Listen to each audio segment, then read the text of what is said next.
ذکر کر کے بتایا ہے کہ ان کا بھی علیحدہ علیحدہ نام نہیں لے سکتے. جس طرح محمد نے لیا ہے ویسے ہی امت محمد کو لینا پڑے گا.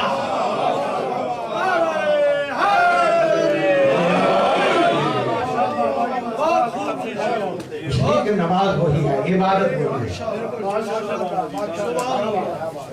اس لیے اس نماز کے لیے آل محمد نے بہت کچھ قربان کیا. اس موضوع کو میں کنٹینیو انشاءاللہ کروں گا کل. اس نماز کو بچانے کے لیے حسین ابن علی نے بہت کچھ قربان کیا. اور بھائی ایک جملہ اگر آپ کی اجازت ناراض نہ ہو، اکثر مومنین ناراض ہو جاتے ہیں اس لیے کہ جنہوں نے اپنا ذہن بنا رکھا ہے ان کو راضی کر ہی نہیں سکتے. اگر کوئی چیز بھی شامل کرنا ہمارے اختیار میں ہوتا پھر میں عقلی دلیل دینے لگا ہوں، میں نے اس بیچ میں کبھی پڑھے ہی.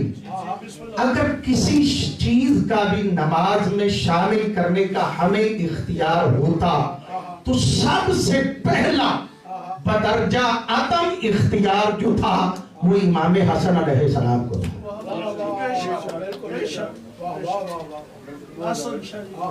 اگر امام حسن علیہ السلام پہ بڑی پابندی تھی، بڑی سختی تھی، تو بطول کا بیٹا تو مدینے سے نکلا ہے، مدینے سے نکل کے مکے آئے ہیں، مکے میں چند ماہ رہے ہیں، پھر اس کے بعد کربلا میں گئے ہیں. کیا امام حسین علیہ السلام نماز نہیں پڑھتے تھے؟ کیا پڑھتے تھے؟ نماز پڑھتے تھے. فقہ جعفریہ میں دوسری کی بات نہیں کرتا، ہماری فقہ کتنی نمازیں ہیں؟ 5. فجر، ظہر، عصر، مغرب، عشاء، 5 نمازیں ہیں. ان میں یہ 2 نمازیں ایسی ہیں کہ جن کو خاموشی سے پڑھنا ہے. کیا ہے ہمارے لیے کیا حکم ہے؟ ہم جو خطاکار لوگ ہیں، گناہ کرنے والے، کیسے پڑھنا ہے؟ خاموشی سے. اتنی آواز ہو کہ جتنی صرف آپ تک ہی رہے، کسی دوسرے تک نہ پہنچے. اگر آواز کو نکالنا بھی چاہتا ہے نا تو اتنی سرسراہٹ، وہ اتنی دھیمی آواز ہو کہ صرف آپ کی ذات تک محدود رہے. لیکن فجر کے لیے حکم یہ ہے کہ بآواز بلند پڑھی جائے، بالجہر پڑھی جائے. مغرب اور عشاء کے لیے حکم شریعت کیا ہے؟ بالجہر پڑھا جائے، اسے بھی لاؤڈ پڑھا جائے. ان موضوع کو لوگ چھیڑتے نہیں اس لیے کہ انہیں دنیا کا پیسہ چاہیے، انہیں دنیا کی شہرت چاہیے. مجھے نہیں چاہیے، مجھے اپنی قبر میں امیر المومنین علی علیہ السلام کا سہارا چاہیے. قیامت کے دن آل محمد کی شفاعت چاہیے. 3 نمازیں بالجہر، 2 بڑے آرام سے آپ نے پڑھی، آواز آپ تک محدود رکھے. کیا خیال ہے امام حسین علیہ السلام نے مدینہ سے لے کے کربلا کی 10ویں کی دیگر تک یہ 3 نمازیں بالجہر پڑھی تھی یا خاموشی سے پڑھی تھی؟ کیا خیال ہے؟ پریشان نہیں ہو گئے؟ ہو سکتا مصیبت کا بھی جملہ نہ کہہ سکوں، بس چونکہ زیادہ ہو رہا ہے کہ نماز کا وقت قریب ہے. پڑھی ہے یا نہیں پڑھی؟ لیکن بینسوں سے نکلیں، کون کہہ رہا ہے کون نہیں کہہ رہا، لیکن صرف ایک فکر دے کے جا رہا ہوں، صرف اس پہ غور کرنا، باقی آپ نے مرضی اپنی کرنی. 3 نمازیں بالجہر، 2 آرام سے پڑھتے رہے. اچھا جو بالجہر پڑھی، چونکہ ہمیں صحیح معنوں میں کربلا دی نہیں گئی. یہ ہر کا واقعہ جو ہے یہ کربلا کا نہیں، ہر امام حسین علیہ السلام سے پہلے راہ کے ملا. ابھی کربلا میں حسین ابن علی پہنچے ہی نہیں تھے تو وہ 1000 کے لشکر سے وہاں پہ ملا.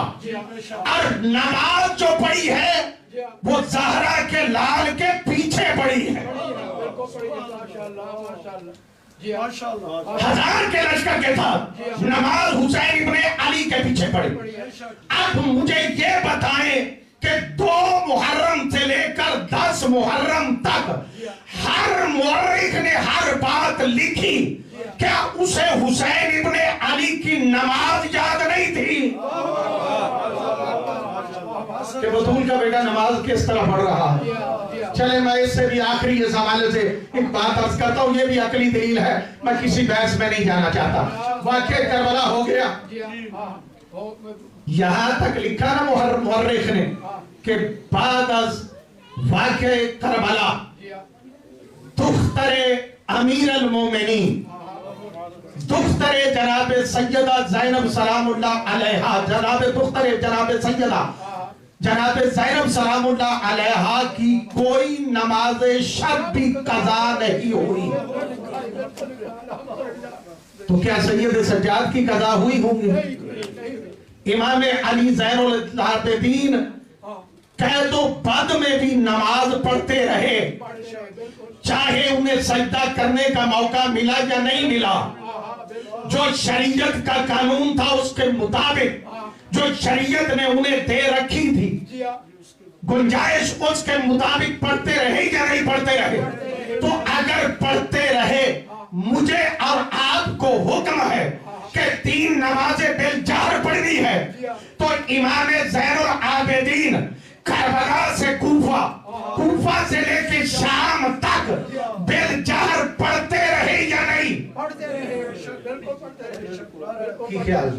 اگر نماز کا انکار کریں گے تو شیعت ہی جاتی رہیں گی، اگر اقرار کریں گے تو پھر ماننا پڑے گا کہ امام علی زین العابدین پڑھتے رہے. پھر کربلا کے بعد مدینے میں 34 سے 35 سال تک امام علی زین العابدین زندگی گزارتے رہے. کسی ایک نماز میں کائنات کا کوئی مورخ، کوئی گھسا پٹا ایک جملہ دکھا دے کہ علی زین العابدین کی نماز میں ایک حرف ایسا تھا جو نبی کی نماز سے نہیں ملتا تھا.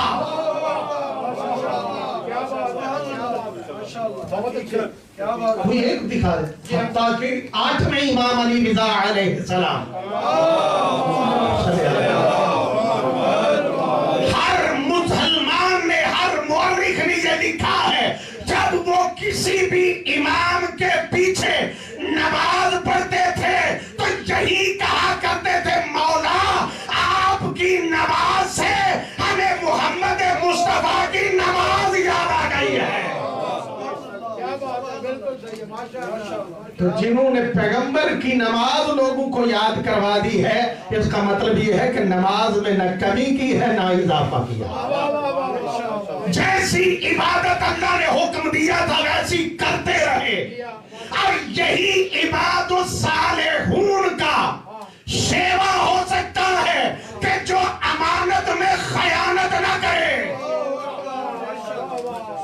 اور آل محمد نے سب کچھ قربان کر دیا ہے اس دین کو بچانے کے لیے. آج چونکہ دوسری رات ہے، انشاءاللہ ترتیب سے آگے باتیں لے کے چلیں گے. جب آیا ہے نا قاصد، اس وقت بطول کا بیٹا تاکیبات میں شامل تھے. جلدی صرف ایک جملہ، تاکیبات میں میرے مولا شامل تھے. اس نے آ کے کہا کہ آپ کو ولید نے دربار میں بلایا ہے. مولا نے فرمایا تو جا، میں آتا ہوں. وہ چلا گیا، کیونکہ وقت نہیں ہے تفصیل میں جانے کا. میرے مولا نے جوانان بنی ہاشم کو بلایا اور بلا کے کہا، دیکھو مجھے ولید نے دربار میں بلایا ہے، لیکن یاد رکھو میں جانتا ہوں ولید میرا قاتل نہیں. یہ میرا قاتل نہیں ہے، میری مقتل مدینہ ہے ہی نہیں. میرے ساتھ چلو. اگر کوئی اندر ایسا لمحہ بن گیا نا، ایسی گھڑی آ گئی، تو میں اللہ اکبر کی صدا بلند کروں گا، تم اندر آ جانا. امام چلے.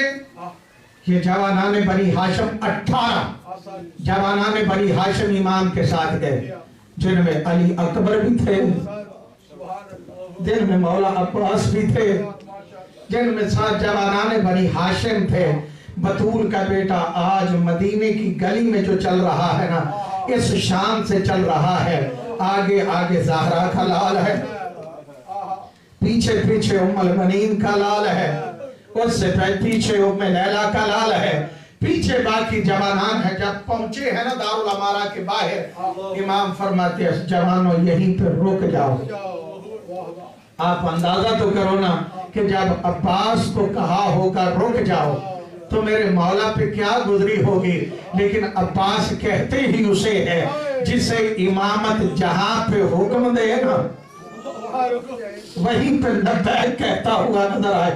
جب کہا نا رک جاؤ، وہاں پہ رکے، مولا اندر گئے، اندر جا کے ولید نے بتایا کہ یزید فنار ہو چکا ہے، معاویہ جو ہے امیر شام فنار ہو چکا ہے، یزید کو اس نے اپنا خلیفہ مقرر کیا ہے۔ یہ بھی تاریخ ہے، کبھی موقع ملا تو آپ کی خدمت میں عرض کروں گا کہ یزید کو خلیفہ کیسے بنایا گیا۔ جب امیر شام مرا تو کیا یزید وہاں پہ تھا بھی یا نہیں تھا؟ یہ ایک تاریخ ہے کہ جس کو انشاءاللہ کبھی موقع ملا تو آپ کی خدمت میں عرض کروں گا۔ مولا دیکھ فرماتے ہیں پھر کہنے لگا اس نے حکم دیا ہے کہ حسین ابن علی سے بیعت لو۔ میں تفصیل نہیں بیان کروں گا، ایک جملہ صرف اپنی نجات کے لیے عرض کرنا چاہتا ہوں۔ جب کہا نا کہ یزید نے کہا ہے کہ آپ سے بیعت لی جائے، 3 بندوں سے اس نے کہا تھا، امام سے کہا، ایک امام تھے اور باقی 2 بندے تھے، عبداللہ ابن زبیر اور عبداللہ ابن عمر۔ امام سے جب کہا تو مولا فرماتے ہیں سنو مجھ جیسا، یہ ایک تفصیلی خطبہ ہے جو میرے مولا نے دیا، میں نہیں بیان کر سکتا، مجھ جیسا اس جیسے کی بیعت نہیں کر سکتا۔ مولا نے کہا اگر بیعت لینا ہے نا تو کل دیکھیں گے، جب دیر ہوگا پھر اس پہ بات ہوگی۔ تاریخ یہ کہتی ہے، وقت اجازت نہیں دے رہا، تاریخ کہتی ہے یہ جملہ کہنے کے بعد جب زہرا کا لال پلٹا ہے نا تو جو پاس بیٹھا تھا نا اس نے دیکھ کے کہا ولید اگر آج حسین یہاں سے چلا گیا نا پھر تیرے قابو نہیں آئے گا، آج سے ہی زہرا کے بیٹے کا سر تن سے جدا کر، آج سے ہی زہرا کے بیٹے کا سر تن سے جدا کر دے۔ حسین کی شجاعت کا جملہ شاید پہلے یا آپ نے نہ سنا ہو یا کسی بزرگ نے سنا ہو یا آپ کی خدمت میں کسی بزرگ نے پڑھا ہو، یہ کہا جاتا ہے نا بطول کا بیٹا سر جھکا کے چلا۔ جیسے ہی اس ظالم نے کہا نا کہ حسین کا سر تن سے جدا کر دے، میں نے تاریخ کے جملے پڑھے ہیں، اس وقت بطول کے بیٹے کو جلال آیا۔ ادھر اللہ اکبر کی صدا کو بلند کر کے نا میرے مولا نے آگے بڑھ کے اس کے گلے میں ہاتھ ڈالا، اس کے گریبان میں ہاتھ ڈال کے نا تاریخ کہتی ہے زہرا کے بیٹے نے اتنا بلند کیا کہ اس کا سر دارالامارہ کی چھت پہ لگا، دارالامارہ کی چھت پہ لگا، یعنی بتایا اگر تو سمجھتا ہے نا کہ حسین مجبور ہے، ہم مجبور نہیں، ہم رب کی رضا میں رنگ چکے ہیں، ہمارا رب یہ چاہتا ہے۔ عزادارو جب نکلے ہیں نا میرے مولا نے کہا نا اللہ اکبر، اس وقت علامہ فرماتے ہیں دارالامارہ کا دروازہ کھولا نہیں گیا، کھل گیا، دروازہ کھل گیا۔ کس طرح کھلا؟ کہتے ہیں سب سے آگے ام البنین کا شیر تھا، میرے مولا نے ایک مرتبہ دروازے کو دھکا دیا، دارالامارہ کا دروازہ کھلا، اتنے جلال میں ام البنین کا نال آیا۔ صاحب تاریخ کہتا ہے حسین نے جب دیکھا ہے نا کہ میرا شیر تو آج سے ہی بفر گیا ہے، بطول کا بیٹا آگے بڑھا، آگے بڑھ کے حسین ابن علی نے مولا عباس کے سینے پہ ہاتھ رکھا۔ علامہ فرماتے ہیں اتنے جلال میں تھا ام البنین کا لال، زہرا کی دعا کا اثر کہ امام حسین کو بھی چند قدم پیچھے ہٹنا پڑا۔ جب پیچھے ہٹے ہیں نا ایک مرتبہ مولا دیکھ کے فرماتے ہیں عباس جنگ نہیں کرنا، بابا کی سیرت کے خلاف ہے، جد کی سیرت کے خلاف ہے۔ عباس جنگ نہیں کرنا۔ آخری جملہ عزادارو جب نکلے ہیں نا، باقی ترتیب کا لفظ کروں گا، عزادارو نکلے دارالعمارہ سے، آگے آگے بطول کا بیٹا ہے، غریب کربلا ہے، غریب رہنوا ہے۔ عزادارو پیچھے پیچھے 18 جوانان بنی ہاشم ابھی چند قدم آگے چلے تھے نا، علماء فرماتے ہیں پہلے جب زہرا کا لال مدینے کی گلیوں میں چلتے تھے نا، سر اٹھا کے چلتے تھے، سر جھکا کے چلتے تھے۔ اب جب دارالعمارہ سے نکلے ہیں نا، بطول کا بیٹا سر جھکا کے نہیں چلا، کبھی دائیں دیوار کو دیکھتا ہے، کبھی بائیں دیوار کو دیکھتا ہے۔ علماء فرماتے ہیں شاید اس لیے دیکھ رہا تھا کہ اے جنانا کے مدینہ، آج جی بھر کے دیکھ لو، ہو سکتا ہے آج کے بعد تمہیں حسین کو دیکھنا ہی نصیب نہ ہو۔ اجرکم اللہ۔ عزادارو جب حسین ابن علی آگے جا رہے تھے نا، ایک مرتبہ علی اکبر جلدی سے آگے بڑھے، آگے بڑھ کے آگے نا بابا کے سامنے ہاتھ جوڑ کے کہتے ہیں بابا آپ تو بڑے آرام سے چل رہے ہو نا مدینے کی گلیوں میں، بابا ذرا پلٹ کے میرے چچا عباس کی حالت کو تو دیکھو۔ عزادارو جب کہا نا چچا کی حالت کو دیکھے، ایک مرتبہ بطول کے بیٹے نے پلٹ کے جب مولا عباس کو دیکھا، عباس کے چہرے پہ موت کی زردی تھی۔